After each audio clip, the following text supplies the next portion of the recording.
Welcome to the Change Within podcast. This is Gerard Uselli here, episode 39, and I cannot believe the amount of guests that we've had on so far to ensure that change is the perspective that we should embrace for eternity. And this guest is no exception to the rule. I want to announce to you, Darren Traub. Darren, how are you today? I'm well. Thanks for having me. Absolutely. So, something that I would love to ask, as I do for all of my first questions for any of the guests that I've had on in the past, is what your childhood was like growing up. I was trying to think about that when I was listening to the other podcast. It was all great memories. I grew up in Atlanta, Georgia.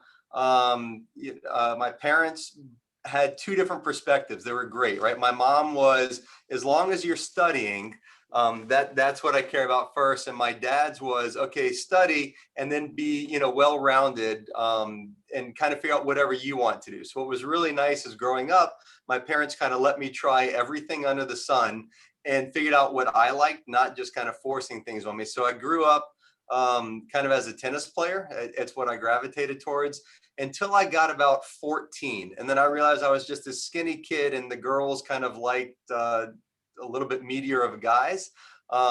My dad happened to be a college football player, and I grew up loving college football. So I got introduced to the weight room, quickly then ditched my racket for both wrestling and football, and loved both kind of the workouts and playing football. And so the rule in my house was, this is fine, do that, but your studies still come first, which was a really great way of making sure that I kind of stayed grounded and well-rounded. By doing sports, it kind of kept me off of things like cigarettes. I'd have a good occasional party with friends, but more of a healthier mindset, just because that was my framework. Having the good foundation in academics that my mother instilled, I recognized I had no NFL career in front of me. And so, it kind of gave me that good groundwork to do both. I actually went to college, to play football, but I recognize once again, my limitations. And so the academics that was instilled in me at an early age kind of carried me forward. So I had a nice, well-rounded upbringing with my parents kind of giving me enough string to do one of two things with. I thankfully made something out of it and didn't hang myself, despite, probably numerous attempts to do so. I'm going to connect wrestling to this follow-up question on this Yeah, because in wrestling, the pastime is something that fans always embrace. There's always those moments that are pivotal and people like to cherish on those memories. Now, for you, as you were doing, whether it's tennis, football, or what have you, was there ever that one memory for yourself where you just want to hang high for yourself and kind of like just brag to your friends or family, be like, I did this? Yeah, you know what's funny? This is going to sound really silly. So I was a runner-up in state in wrestling in high school. I actually intercepted Peyton Manning in college. Now, the real story is it was a Hail Mary pass that got tipped around and just ended up in my hands. But the highlight, right, sort of like I can't believe this was me, was winning the New York City flag football championships, right? And like overtime, like late at night, and I caught the winning touchdown pass. And what's funny is all of that other stuff pales in comparison. It's sort of like just being out on the field with, six of my really closest friends at that time and having that moment. So I would say that, or some CrossFit competitions that I did with like really close friends. To me, anytime that I can share a moment with a close group of friends, that takes the cake over anything else. Absolutely, especially on the fact that if like you still keep in touch with them for whatever reasons may be, it's kind of cool to go just back and forth on that as kind of like fellow companions and stuff like that too. Yeah. So, when was the first time you realized you wanted to make law a part of your life? Probably in college. It's funny. I didn't quite know what I wanted to do in high school. I don't think I even thought about it. Right. It was just kind of I just wanted to go to college and play sports. And then in college, I went there. I started off being pre-med in chemistry, quickly realized I didn't like science. That's not true. I like science. I just didn't get science well enough to make a career out of it. Right. Kind of fumbled around then and sort of, I tried advertising, other stuff.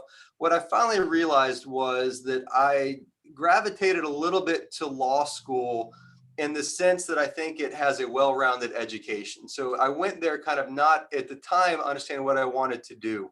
I then though had a lot of friends in college that were becoming big in Hollywood and artists in their own right. So I had friends that made it as A-list artists. I had a roommate who is like the megastar now in LA. I had some other friends that their bands made it big. And then I kind of went going, maybe there's something in entertainment law, right? Because I had no creative bones. So I'm never going to be the guy in front of the camera, but I'm pretty good at business. I'm pretty good at contracts. I'm not very good at math, right? So, doing tax didn't make sense. So I kind of went to college with this idea of I'm going to focus on becoming an entertainment attorney. And when I went to law school, that was what I knew what I wanted to do. And when I graduated, I looked for jobs back in Atlanta, originally where I was born and raised, is where I started off looking at kind of intellectual property, which is trademarks, copyrights, and soft IP, not really patents, and entertainment, and then kind of developed my career from that baseline. That's definitely a fascinating thing, because in the world of IPs, as I'm currently working on a cartoon myself, it is definitely a complex world as just far as how you get yourself immersed in it, how you're able to read through the language, the amount of pages that are involved in it. God bless you for even getting yourself engaged into it. So major props on that. What I realized, and this of course, forms the basis of what I now do, but if you're going to spend your life doing something, you should enjoy it. Right. And it shouldn't just be like, I enjoy this for work. It should be, I enjoy this because this is what I do for my life. And so I was looking for careers that at least had a basis in what I enjoy. I love music. I love video games. I love live events. I love culture. And so kind of creating a law practice around what I liked, became the kind of the focus of where I went with my career. And I also think it kind of neutralizes both worlds for them to be compatible with each other as well. Agreed. And it's not always easy to find, but if you take a step back and kind of do a review of what's going on, you can always find something to make work. Definitely. So what does entertainment mean to you from a legal perspective? So entertainment to me is any way to connect a creative person to a fan. Right. And so that it can mean a broad-based thing, whether you're a musical artist, whether you're a digital artist, whether you are a sneakerhead and your artwork is a sneaker, whether you are an actor or an author, or whether you just have an idea that is kind of out of the box. As long as one person will get some value and entertainment out of it, my goal is to figure out a way to protect the artist and connect them with their fan base. Whether they want to monetize it, whether they want to just put it out there for free, whatever is in the best interest for the artist and the artist's career. And then I work with with the artist, whatever realm it is, and say, okay, how can I get you to what you're trying to do? Have you thought about this avenue? Let's think 1 year down the block, 3 years down, like 5, 10. How can we make an influencer? What sort of collaborations can we find? How can we make this bigger than what your current focus is, by bringing in either my network or my knowledge or what I've known works or doesn't work, and then trying to build a bigger lifestyle around that piece of art. Do you think personally for yourself, being that you have revolved yourself around influencers, do you think it's made you more addicted to social media, or knowing how to kind of balance it out as far as your use on it versus how you kind of mirror yourself in other people? So I'm going to do a third answer. I'm addicted to it, but because I like to see what people are doing, how they're utilizing it, what new creative avenues that I've seen. I look at more from a business perspective, right? So I'll look at Instagram, I'll look at TikTok, YouTube, Twitch, Facebook, whatever, but I'm looking at more of almost like a sociology experiment. Like, let me see what's working. How can I connect it? Why do I think someone's doing it? What do I see the fan engagement, so that I can then bring what I'm seeing back to my work and say, hey, here's what I see going on out there. I think the best part about social media is it gives you a real time snapshot into what's going on, right? Put across whether or not it's filtered, whether or not it's what people want you to see, but at least it gives you a true time snapshot about what's now, what's relevant, what people think are the hot topics. And then I can take that and quickly pivot that back into my daily work. And kind of a follow up on that. So, in a new age of social media where monetization defines growth, what has been your favorite like social media outlet that you've seen prospered over time? I love Instagram, right? And so, and it's a little hard for me to say because I've worked with all of them, right? Twitch was a client, TikTok was a client, Triller, Facebook, whatever. I liked Instagram because when it's first started, really what it was saying a lot with just a picture, right? It wasn't, there was, at the beginning, there really wasn't captions. Yeah, that made their hashtags were there. But to me, it was, how cool is this that you're expressing so much through one picture? And then people now have built an entire world around, literally, if you think about it, it's a 1 second moment in time, but it's saying so much, and people now have developed their entire auras, their entire, lives around pictures, and then people getting excited about other pictures. So, to me, it was cool because it could be text, it could be, words, it could be videos, but here was a picture, and a lot of it is not even a selfie or a picture of you and your friends. It's an object, it's an angle. It is allowing so many people to become artists in their own right for whatever it is. And to me, that's why I always say, like, Instagram is just a really cool medium to work in. And I guess kind of like your own perspective on it too, because I'm sure you've seen it for yourself, just the amount of hashtags people use on like their particular postings. How do you feel about that? All right, that I take off, right? So I'm not a hashtag fan. Right. I think they're overused. I think when they first came out, the whole purpose of it was, hey, if you're looking for a specific niche item, right, my picture fulfills that. So one or two hashtags is kind of all it is. Now it's just 30 different hashtags that you think are kind of cool to kind of capture people and trap them into your picture. That defeats the whole purpose. It's funny, if you look at my Instagram, there's almost no hashtags. So, like, now they just, to me, they have no value anymore, other than to just kind of completely detract from the messaging. I'm going to say this is something of an observation just with doing this podcast and having my own personal YouTube channel for different reasons. But I have noticed this when I've kept the descriptions literally one sentence, I've noticed my view count on my personal channel has gone up significantly. And it's so weird because you want to include your partnerships, your sponsors, and all this other stuff. But it's crazy how with literally one or two sentences, no hashtags in the title, your views can skyrocket. It's so crazy to me. Yeah, to me, it's about trying to say something new and unique, and putting your personality through your messaging, not through anything else, right? And so hashtags to me are just, I think they're overplayed, and kind of.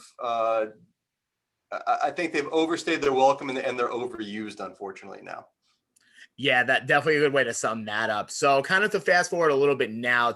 to where you are today, as you're now an SVP of entertainment, talent management for WWE. How are you trying to expand lifestyle towards their ecosystem? So, I'll back this one up. When I think of gaming, right? So that's where I have to start off. So when I talk about gaming, I use the term gaming um, as a lifestyle cultural reference, right? So it's not just the act of video gaming; it truly is the entirety of um, of the lifestyle that goes in. So that's sneakers, that's music, it's hip hop, it's EDM, it's everything that kind of surrounds it. It's the way you take your news and your media these days in terms of Twitch and TikTok, and you get more from social media than linear television. And it's based around the idea that you probably play some version of a video game. Now, whether that really means that you're playing Warzone or Roblox or Minecraft or League of Legends, right? There's probably something in there. So when I look at kind of what's going on in today's culture, I call it gaming, but it's this whole idea. So to me, it's sort of like in the 90s, if you were a brand that was relevant, you couldn't be relevant unless you understood skateboarding. And now that didn't mean you needed to go sponsor a skateboard company. You didn't need to, sponsor the X Games. You didn't need to, be stunted out in Stussy gear, but you needed to understand the mentality of a skater for your brand to be relevant. And to me, that's what gaming is these days. You got to understand that. So when I joined WWE, it was because it's this multi-vertical brand, right? We have live events, we have our TV events, our pay-per-views, we have talent, we have celebrity guests, we have music, we have video games, we have consumer products and sales and influencers. So it's every single thing all within one brand. And the idea being, okay, if I'm a gamer, right? I was going to say, if I'm a gamer, here are probably some typical ideas about me. I'm competitive. I like a little bit of cosplay. I have a little bit of hero worship. I probably don't mind violence a little bit in my entertainment. I like things that are different, right? So I'm not mainstream. I like a little bit of my cultural niches out there. And I like brands that authentically engage with and understand the way that my lifestyle is.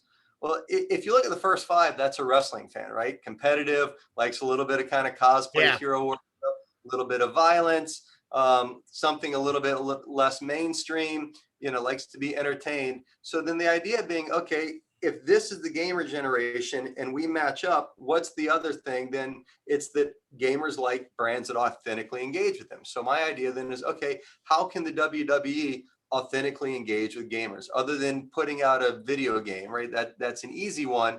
But no, like, how can I utilize socials? How can I utilize costumes? How can I utilize streaming that speaks authentically to gamers, not just panders, right? So the best part about gaming generation is they have the highest BS meter of anything I've ever heard. And they can smell when someone's pandering or slapping a label on it, as opposed to taking the time to truly authentically understand what that is with the gamer. And so that's what I'm trying to do now at WWE, is figure out ways that we can engage within that gaming culture that is not pandering, that's not like, oh, look, I have a video game, or, do it. So, you look at one of our top talent, Austin Woods or, Xavier Woods or Austin Creed has Up, Down, Down. And he's almost more known for his gaming, YouTube channel than for his phenomenal, in-ring talents. And that's just one of a microcosm of what we are now doing within this gaming culture.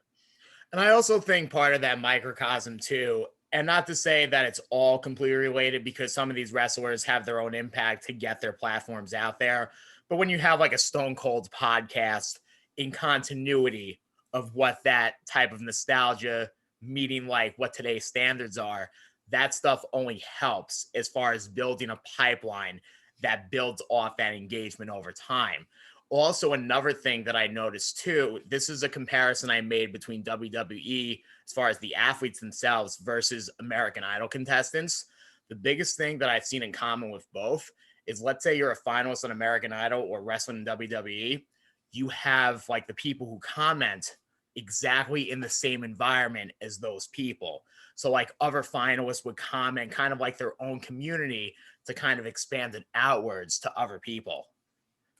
Agreed. It's got to be, so another thing is like the reason that fans these days gravitate to a certain personality. It's not always because you like them, right? You could equally hate them. But whether you like someone or you hate someone, you're getting an emotion out of them. and it's connecting in some way, positive or negative, with a particular talent. And then because of that, you watch everything that they do, even if you hate them. Like, I want to know what they're eating. I want to know what makes them tick. I want to see what they're going to do next. It's when you don't get any emotion, right? So it's like if you had a wrestler or an American Idol contestant that comes out and there's just silence because no one's connecting with them, right? That's when you know that you've kind of hit that brick wall. But Yeah. so, we have our heel talent, we have our, our faces. That's what you want though in any influencers. So, there's an entire slew of influencers, and I'm not going to name them, but we can all know who they are, right? That are getting off on sort of negative hate, but they're feeding into it. And to them, it's just kind of a positive thing. It's like, I'm supposed to be getting some emotion out of you and I'm feeding into it.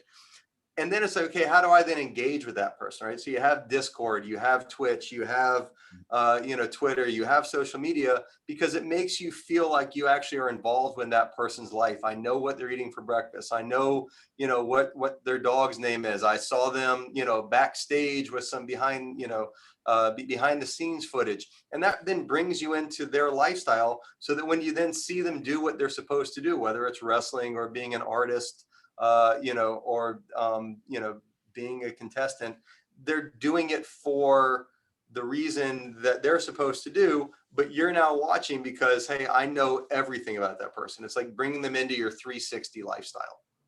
Couldn't agree more. And also, kind of on the sense of all your experience leading up to working at WWE now, like, how have you adapted your insight and knowledge amid the pandemic? I know you started a little bit later with throughout it, but like, what was it kind of like in the new year for you to start this and to get yourself within the pandemic as far as what your surroundings were like? Yeah, so it's funny.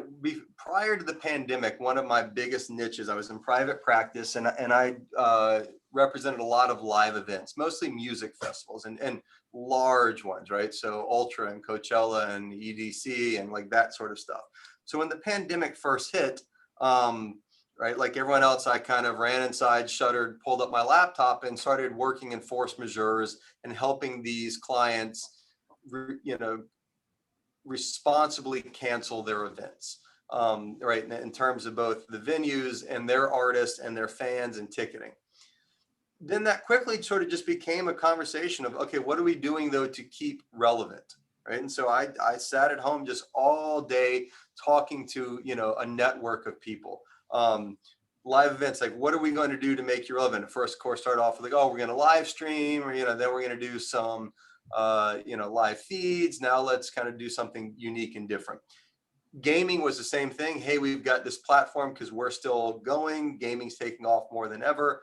Artists were looking for new ways to engage. So I started doing these metaverse concerts, like the Travis Scott Fortnite concert, Yeah. Little Nas X Roblox concert. And so for the entire 2020, my practice really was kind of in this metaverse of, okay, here's how people are still connecting right now. So it was just nonstop, Zoom and conference calls on one screen, and then literally like video game concerts and metaverse deals and streams going in another, of trying to figure out ways to bring artists into gaming, bringing gaming to musical artists, bringing culture into this. How do I get brands to kind of now pivot into the fact that maybe stores are closed, but avatars are not, right? And so that was kind of what I was going. So when WWE and I first started talking, it was, okay, they've got the Thunderdome, right? That's now their live event is this televised event where people are streaming into the event as the as the fans. And then it was, okay, what else can we do though to keep that going? What other new unique things, with the idea like one day we're going to bring live back. So it started off as just kind of, all right, let's all kind of focus on what is going on in the metaverse right now. How are fans at home engaging with content and entertainment? That just kind of spun off into, then just come join us full time and do this across all of our verticals. So, I'm the SVP of entertainment and talent. And what that means is that I'm the business affairs person for all of our television shows, all of our movie studios, our music label, our live events and special events, but also our video games, our social media channels, our talent roster, both in the ring and outside the ring, celebrities that are coming in, musical artists that are coming in, right? And so I do all of this. So I sit across almost every single thing that our either entertainment or talent touches. And I work with them going, hey, here's what I know currently is working for other brands that are similar to ours. Here's what I know is working for Sony, for FaZe Clan, for Columbia Records, for Megan Thee Stallion, for Cardi B, for Twitch. Here's what we can kind of do. And then as I'm growing what we're doing at WWE, so like our NFTs, my other friends and clients are calling to say, hey, how are you guys doing certain things? What are you doing? Why are you doing things? And then we just kind of keep the conversation going so that all different brands, not just WWE, can kind of benefit from what I'm seeing out there and connecting my network and kind of cool and unique ways. I'm gonna say this too because I'm a massive hip hop fan. It's my favorite genre of music, and I'm sure you've seen the countercultures of what like the subgenres are for yourself, like working in the field. So like it's always intrigued me that even indie hip hop artists can still obtain those massive partnerships that a mainstream person can. I think it's the only genre, in my opinion, that's capable of doing it. I agree, because what's amazing about hip hop is whatever the genres are, there is a reason that people sort of listen to hip hop, and it's a cultural thing.